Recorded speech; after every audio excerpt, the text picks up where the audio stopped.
Assalamualaikum warahmatullahi wabarakatuh. Perkenalkan, nama saya Andik Rediono, angkatan 76, nomor absen 12. Di sini saya akan mencoba mempraktekkan simulasi modul 2 langkah keempat. A few moments later. Bismillahirrahmanirrahim. Assalamualaikum warahmatullahi wabarakatuh. Waalaikumsalam warahmatullahi wabarakatuh. Gimana ibu-ibu, kabarnya sehat? Alhamdulillah. Isi kantongnya gimana, sehat? Sehat. Ya, kita doakan mudah-mudahan segera sehat kembali. Amin.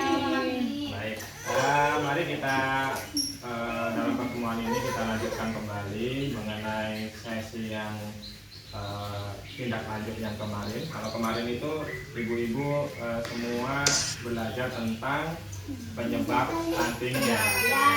Masih ingat tidak penyebab stunting itu apa saja? Kalau yang saya ingat Pak, kurang gizi. Kurang gizi, Jadi si anaknya itu kurang gizi. kurang besar, kurang gemuk itu apa gimana ya? Ya nggak tahu itu kayaknya dari makanan deh, makanannya kurang bergizi mungkin Pak. Ya mungkin dari makanannya. Terus ada lagi penyebabnya? Itu nggak sehat kan Kak, lingkungannya kotor, jadi buang airnya sembarangan. Kalau makan tuh nggak cuci tangan itu, Iya. Jorok. jorok gitu. Nah, itu bisa menyebabkan stunting salah satunya. Ini gimana ya? Iya, kan Bisa nggak ya? sehat gitu. Selain itu ada lagi Bu? Nggak imunisasi. Ya bisa.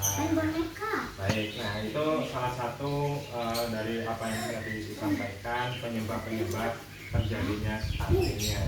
Nah, kita hari ini belajar tentang dampaknya stunting. Kalau kemarin itu penyebabnya, sekarang itu kita belajar dampaknya. Seperti apa dampak dari stunting tersebut. Ya. Dampak stunting ini itu terbagi menjadi dua. Dampak stunting jangka pendek dan jangka panjangnya. Nah, untuk stunting ini merupakan dampak yang sangat mempengaruhi faktor yang sangat luar biasa terhadap masa depan generasi penerus bangsa kita, karena stunting ini merupakan salah satu indikator supaya hasil dari generasi penerus kita supaya menjadi generasi yang profesional gitu ya. Baik, di sini kita akan menjelaskan beberapa dampak stunting yang jangka pendeknya dulu Bu ya. Dampak stunting ini adalah dampak stunting anak akan gagal tumbuh. Jadi gagal tumbuh, gagal kembang dan rentan terhadap berbagai penyakit.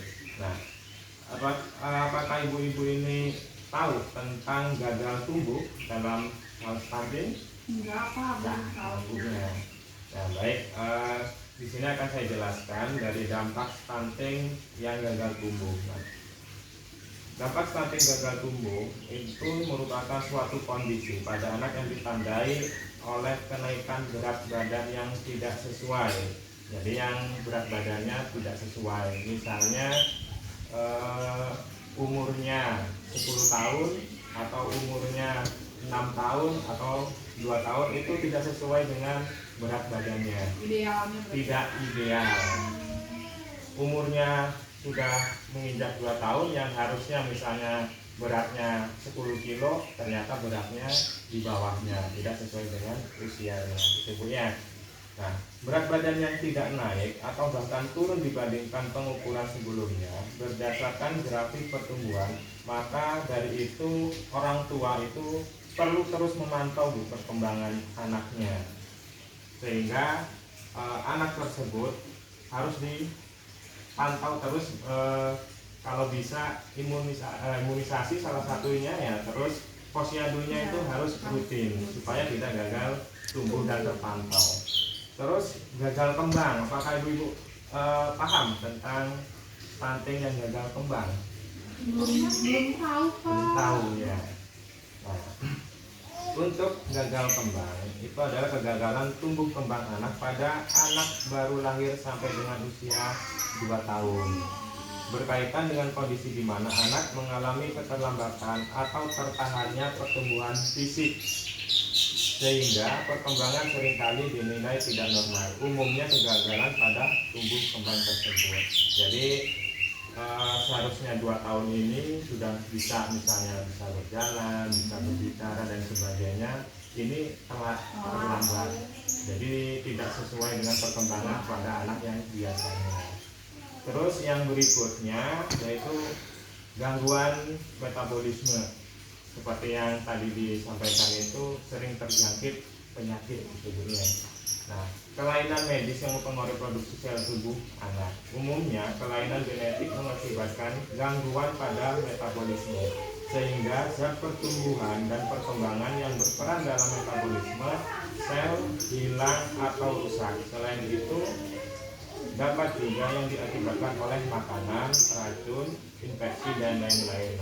Ketika seorang anak mengalami gangguan metabolisme, proses kerja organ tubuhnya terganggu, sehingga berbagai fungsi tubuh juga terganggu. Jadi untuk gangguan metabolisme ini kita harus betul-betul memantau. Jangan sampai anak-anak kita nantinya jajan sembarangan yang tidak higienis. Nah, itu untuk yang jangka pendeknya dulu ya. Untuk jangka panjangnya, nah itu mengurangi kualitas generasi penerus bangsa. Seperti tadi saya sampaikan di awal, jangka panjangnya itu generasi penerusnya, kalau seandainya generasi ini kena stunting semua, secara otomatis pasti akan mempengaruhi generasi bangsa nantinya. Nah, mungkin itu ibu-ibu untuk dampak-dampak dari stunting sudah bisa dipahami ibu-ibu? Ya. Paham ya? Nah, baik. Kalau sudah paham, nanti kita akan lanjutkan kembali ke sesi berikutnya di minggu ke depan. Mungkin untuk hari ini cukup sekian ya ibu ya pertemuannya. Mungkin selebihnya saya mohon maaf, kurang lebihnya mohon maaf. Dan saya Assalamualaikum warahmatullahi wabarakatuh. Waalaikumsalam.